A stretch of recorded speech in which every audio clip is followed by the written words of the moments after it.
Michael, good evening. Hello. How are you doing? Very well, thank you. How can I help you? Right. Well, I've got some problem with the bank here. I'm not going to mention the bank, obviously, but it says they're going to close your accounts. Now, I've got 3 accounts, just to say I've got an ISA, and I've got a current account, and I've got what's a savings account. Now then, can I just check? Don't name them. Thank you for not naming them. But is this just a standard high street bank? Yes. Okay. The point is, I've already inquired about a further place to possibly to go to, which we're going to an interview next Monday, this coming Monday. We're going with 2 other people. I'm in a wheelchair, and so difficulty getting out, so we need some help with this.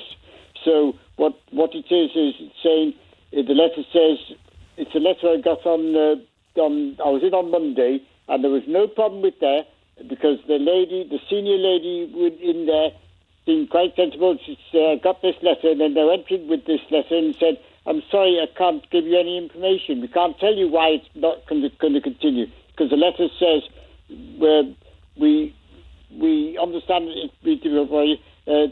it's just saying that basically we can't continue with your accounts anymore. Okay, so banks... Sorry, carry on, please.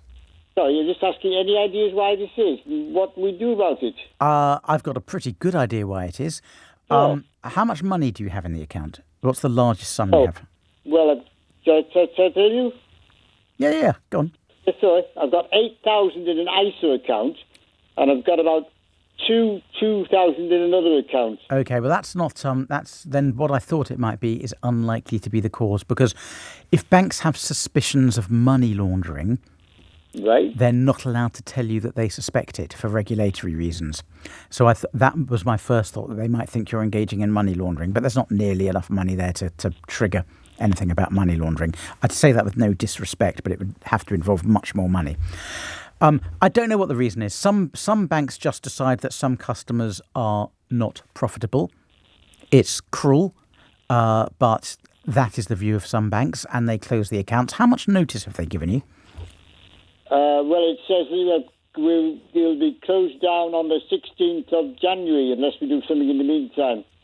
Now, the point is, just to say, the one thing I haven't told you yet, admittedly, I had to have my bank card that changed about 10 times, because we were giving details on the phone to somebody, and I thought it was a genuine call. Then the company would then ring us back, and then what would happen is.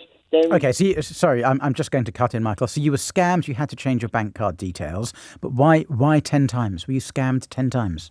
Yeah. Oh well, that's the reason, isn't it? They don't think you're a good person to have as a customer because you fall for phone scams.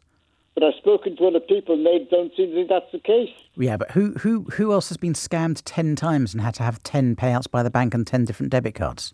Yeah. Not that many people, Michael. Right, so yes, just go to the place I'm going to next and just see if they have any better joy. Well, I think so. Just try and find a new bank. A bank can't be forced to continue providing banking facilities. And a bank can't be forced to open or maintain an account for you. No one has a legal right to a bank account.